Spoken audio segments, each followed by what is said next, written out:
नमो भगवते वासुदेवाय। जय श्री हरि। आप सभी का हमारे YouTube चैनल पर हार्दिक स्वागत है।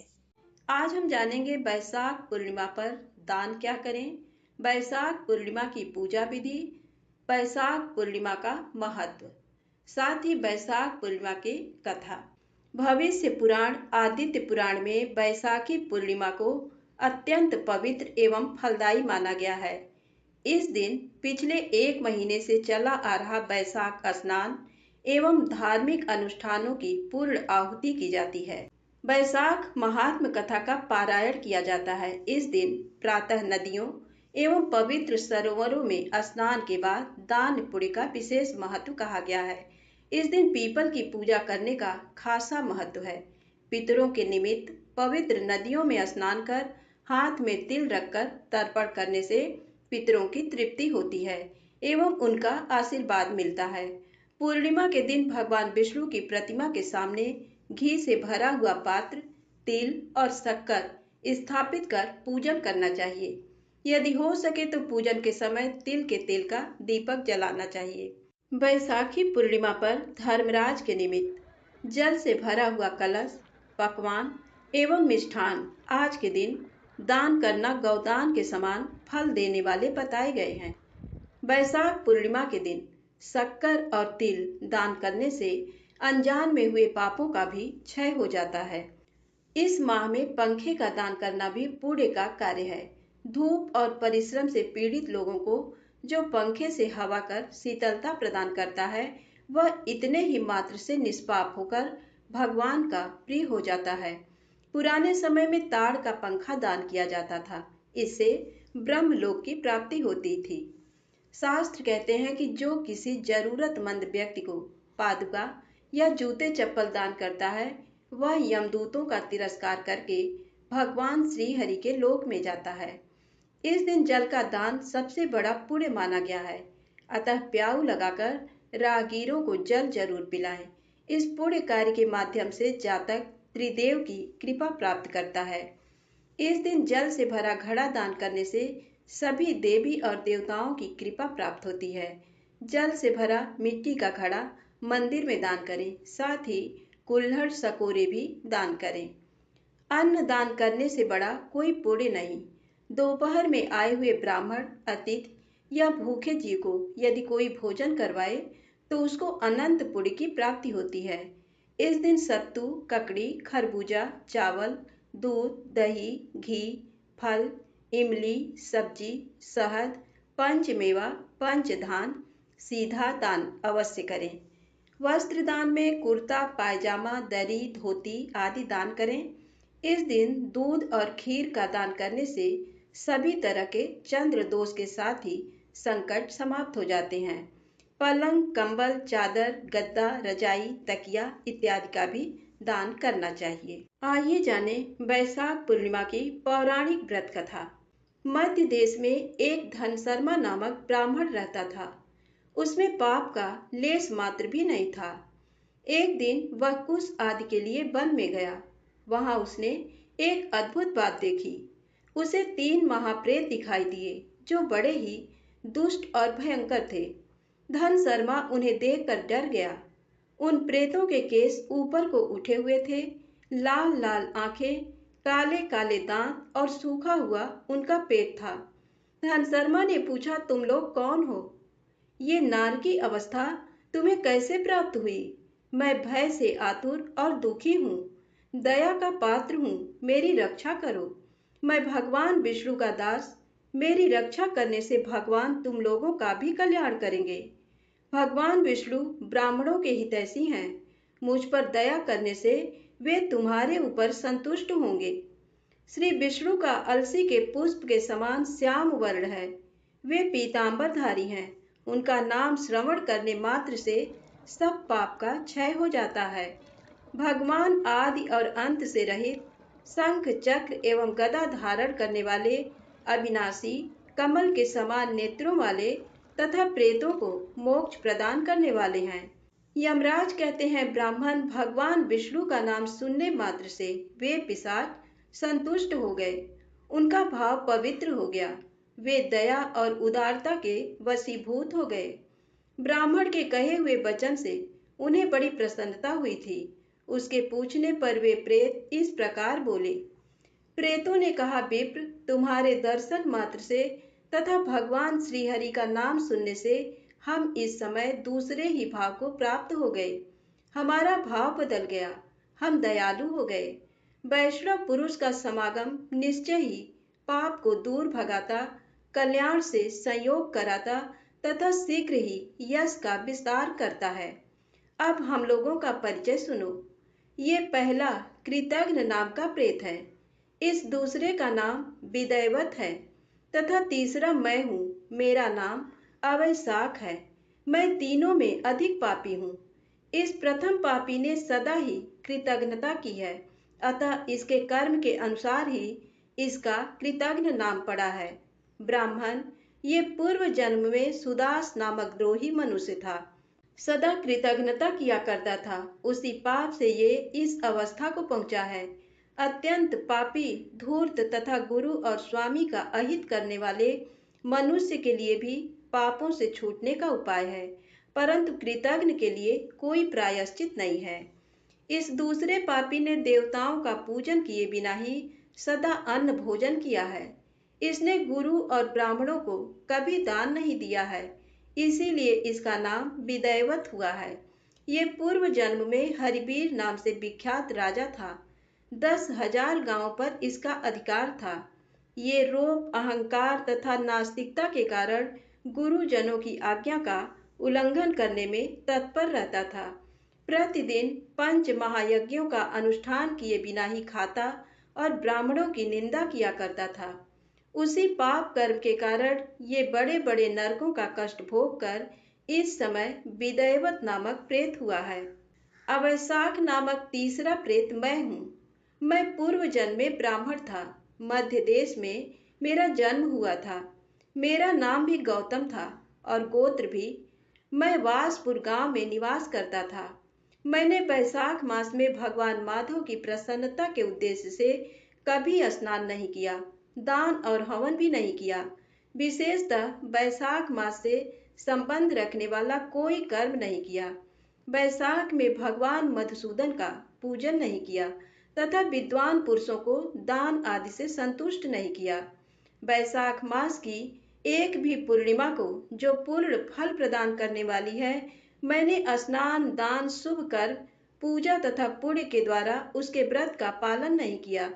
इससे मेरा सारा वैदिक कर्म निष्फल हो गया। मैं अवैशाख नामक प्रेत होकर सब ओर विचरता हूँ। हम तीनों के प्रेत योनि में पड़ने का जो कारण है वह सब मैंने तुम्हें बता दिया। अब तुम हम लोगों का पाप से उद्धार करो, क्योंकि तुम पवित्र हो। ब्राह्मण, पुण्यात्मा, साधु पुरुष तीर्थों से भी बढ़कर हैं। वे शरण में आए हुए महान पापियों को भी नरक से तार देते हैं। जो मनुष्य सदा गंगा आदि संपूर्ण तीर्थों में स्नान करता है तथा जो केवल साधु पुरुषों का संग करता है, उनमें साधु संग करने वाला पुरुष ही श्रेष्ठ है। अतः तुम मेरा उद्धार करो। अथवा मेरा एक पुत्र है जो धनशर्मा नाम से विख्यात है। स्वामीन, तुम उसी के पास जाकर ये सब बातें समझाओ। हमारे लिए इतना परिश्रम करो। जो दूसरों का कार्य उपस्थित होने पर उसके लिए उद्योग करता है, उसे उसका पूरा फल मिलता है। ये यज्ञ, दान और शुभ कर्मों से भी अधिक फल का भागी होता है। यमराज कहते हैं, ब्राह्मण, उस प्रेत का वचन सुनकर धन शर्मा को बड़ा दुख हुआ। उसने ये जान लिया कि ये मेरे पिता हैं जो नरक में पड़े हुए हैं। तब वह सर्वथा अपनी निंदा करते हुए बोला। धन शर्मा ने कहा, स्वामी, मैं ही गौतम का, आपका पुत्र धन शर्मा हूँ। मैं आपके किसी काम न आया। मेरा जन्म निरर्थक है। जो पुत्र आलस्य छोड़कर अपने पिता का उद्धार नहीं करता, वह अपने को पवित्र नहीं कर पाता। जो इस लोक और परलोक में भी सुख का संचार विस्तार कर सके, वही संतान या तनय माना गया है। इस लोक में धर्म की दृष्टि से पुरुष के 2 ही गुरु हैं, पिता और माता।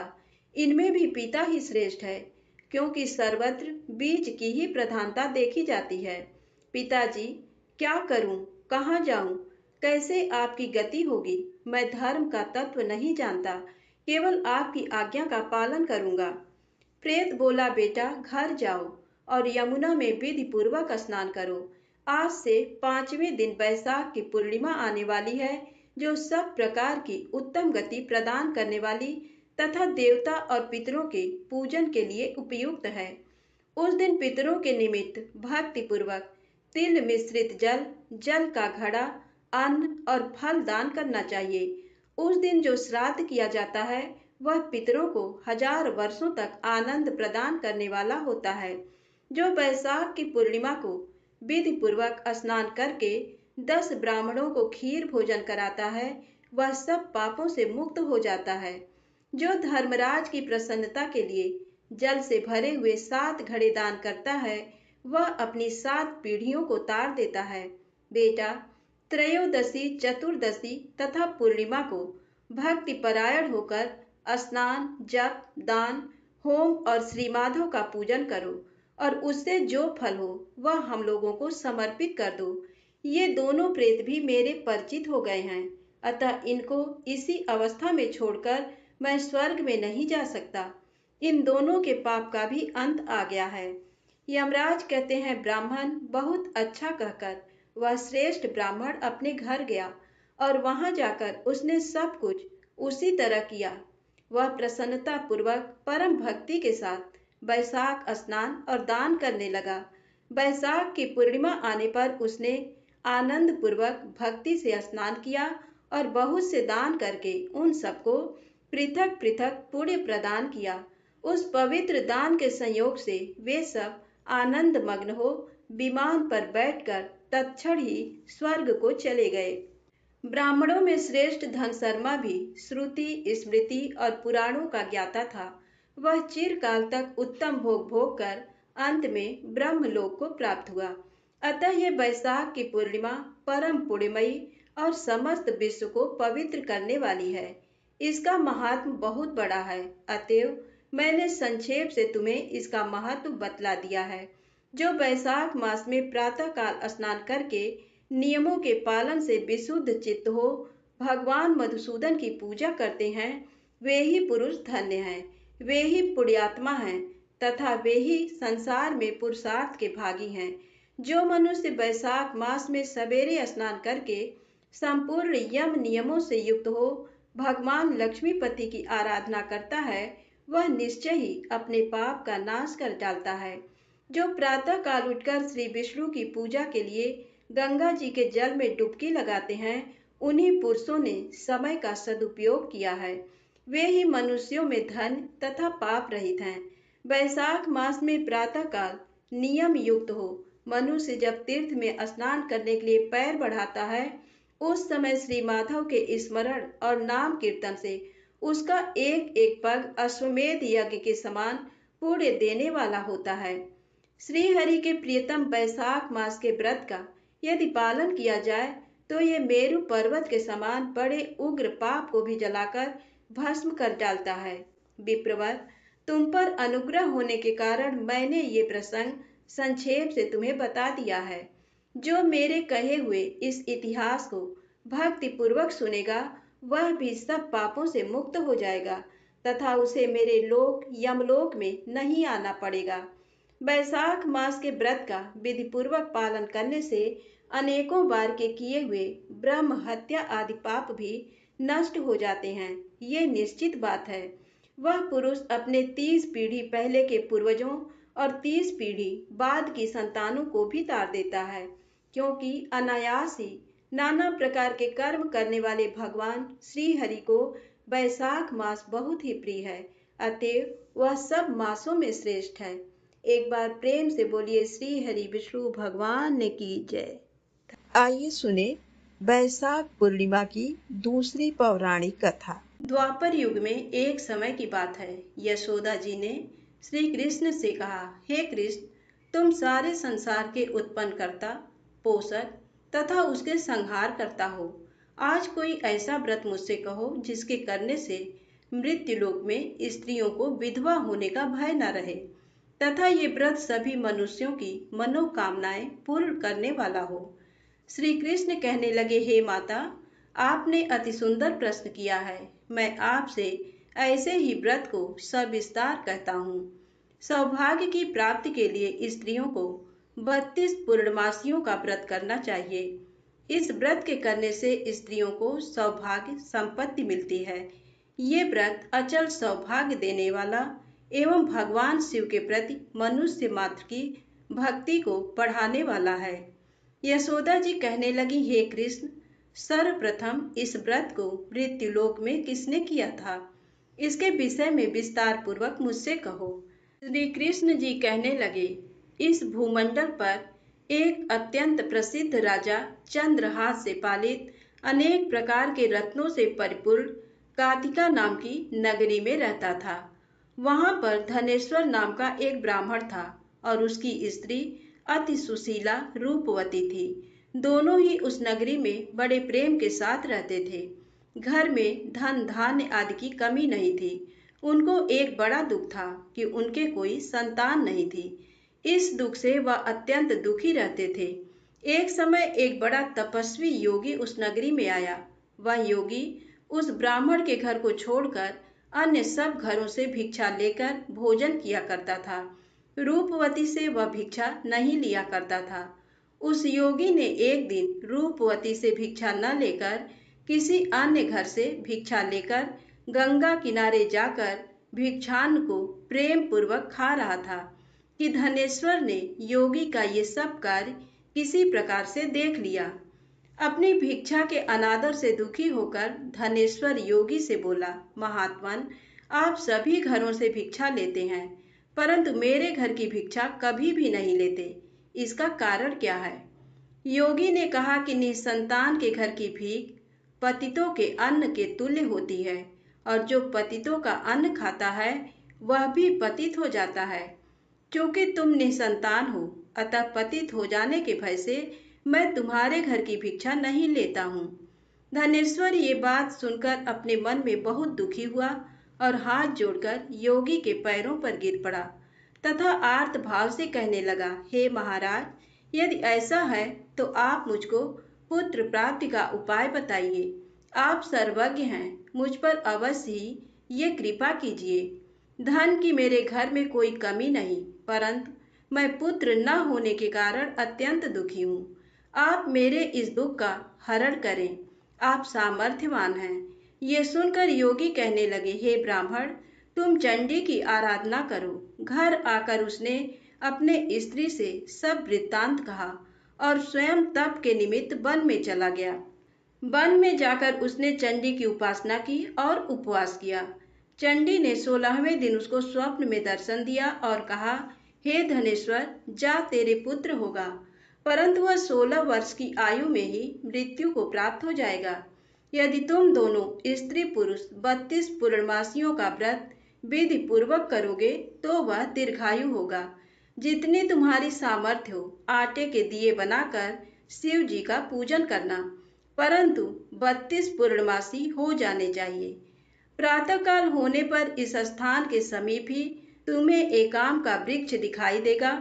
उस पर तुम चढ़कर एक फल तोड़कर शीघ्र अपने घर चले जाना। अपनी स्त्री से सब वृत्तांत कहना। ऋतु स्नान के पश्चात वह स्वच्छ होकर श्री शंकर जी का ध्यान करके उस फल को खा लेगी। तब शंकर भगवान की कृपा से उसको गर्भ हो जाएगा। जब वह ब्राह्मण प्रातः काल उठा तो उसने उस स्थान के पास ही एक आम का वृक्ष देखा, जिस पर एक अत्यंत सुंदर आम का फल लगा हुआ था। उस ब्राह्मण ने उस आम के वृक्ष पर चढ़कर उस फल को तोड़ने का प्रयत्न किया, परंतु वृक्ष पर कई बार प्रयत्न करने पर भी वह नहीं चढ़ पाया। तब तो उस ब्राह्मण को बहुत चिंता हुई और विघ्न विनाशक श्री गणेश जी की वंदना करने लगा। हे दयानिधे, अपने भक्तों के विघ्नों का नाश करके उनके मंगल कार्य को करने वाले, दुष्टों का नाश करने वाले, रिद्धि सिद्धि के देने वाले, आप मुझ पर कृपा करके इतना बल दें कि मैं अपने मनोरथ को पूर्ण कर सकूं। इस प्रकार गणेश जी की प्रार्थना करने पर उनकी कृपा से धनेश्वर वृक्ष पर चढ़ गया और उसने एक अति सुंदर आम का फल देखा। उसने विचार किया कि जो वरदान से फल मिला था वो ये है और कोई फल दिखाई नहीं देता। उस धनेश्वर ब्राह्मण ने जल्दी से उस फल को तोड़कर अपनी स्त्री को ला कर दिया और उसकी स्त्री ने अपने पति के कथनानुसार उस फल को खा लिया और वह गर्भवती हो गई। देवी जी की असीम कृपा से उसे एक अत्यंत सुंदर पुत्र उत्पन्न हुआ, जिसका नाम उन्होंने देवीदास रखा। माता पिता के हर्ष और शोक के साथ वह बालक शुक्ल पक्ष के चंद्रमा की भांति अपने पिता के घर में बढ़ने लगा। भवानी की कृपा से वह बालक बहुत ही सुंदर, सुशील और विद्या पढ़ने में बहुत ही निपुण हो गया। दुर्गा जी की आज्ञानुसार उसकी माता ने 32 पूर्णमासी का व्रत रखना प्रारंभ कर दिया था, जिससे उसका पुत्र बड़ी आयु वाला हो जाए। 16वां वर्ष लगते ही देवीदास के माता पिता को बड़ी चिंता हो गई कि कहीं उनके पुत्र की इस वर्ष मृत्यु न हो जाए। इसलिए उन्होंने अपने मन में विचार किया कि यदि ये दुर्घटना उनके सामने हो गई तो वे कैसे सहन कर सकेंगे। अस्तु उन्होंने देवीदास के मामा को बुलाया और कहा कि हमारी इच्छा है कि देवीदास 1 वर्ष तक काशी में जाकर विद्या अध्ययन करे और उसको अकेला भी नहीं छोड़ना चाहिए। इसलिए साथ में तुम चले जाओ और 1 वर्ष के पश्चात इसको वापस लौटा लाना। सब प्रबंध करके उसके माता पिता ने काशी जाने के लिए देवीदास को एक घोड़े पर बैठाकर उसके मामा को उसके साथ कर दिया, किंतु ये बात उसके मामा या किसी और से नहीं कही। धनेश्वर ने सपत्नीक अपने पुत्र की मंगल कामना तथा दीर्घायु के लिए भगवती दुर्गा की आराधना और पूर्णमासियों का व्रत करना आरंभ कर दिया। इस प्रकार बराबर 32 पूर्णमासी का व्रत पूरा किया। कुछ समय पश्चात एक दिन वह दोनों मामा और भांजा मार्ग में रात्रि बिताने के लिए किसी ग्राम में ठहरे। उस दिन उस गांव में एक ब्राह्मण की अत्यंत सुंदरी, सुशीला, विदुषी और गुणवती कन्या का विवाह होने वाला था। जिस धर्मशाला के अंदर वर और उसकी बारात ठहरी हुई थी, उसी धर्मशाला में देवीदास और उसके मामा भी ठहरे हुए थे। संयोग बस कन्या को तेल आदि चढ़ाकर मंडप आदि का कृत्य किया गया तो लग्न के समय वर को धनुर्वात हो गया। वर के पिता ने अपने कुटुंबियों से परामर्श करके निश्चय किया कि ये देवीदास मेरे पुत्र जैसा ही सुंदर है, मैं इसके साथ ही लग्न करा दूं और बाद में विवाह के अन्य कार्य मेरे लड़के के साथ हो जाएंगे। ऐसा सोचकर देवीदास के मामा से जाकर बोला कि तुम थोड़ी देर के लिए अपने भांजे को हमें दे दो, जिससे विवाह के लग्न का सब कृत्य सुचारू रूप से हो सके। तब उसका मामा कहने लगा कि जो कुछ भी मधुपर्क आदि कन्यादान के समय वर को मिले वह सब हमें दे दिया जाए तो मेरा भांजा इस बारात का दूल्हा बन जाएगा। ये बात वर के पिता ने स्वीकार कर लेने पर उसने अपना भांजा वर बनने को भेज दिया और उसके साथ सब विवाह कार्य रात्रि में विधि पूर्वक संपन्न हो गया। पत्नी के साथ वह भोजन न कर सका और अपने मन में सोचने लगा कि न जाने ये कैसी स्त्री होगी। वह एकांत में इसी सोच में गरम निश्वास छोड़ने लगा तथा उसकी आंखों में आंसू भी आ गए। तब वधू ने पूछा कि क्या बात है, आप इतने उदासीन व दुखी क्यों हो रहे हैं।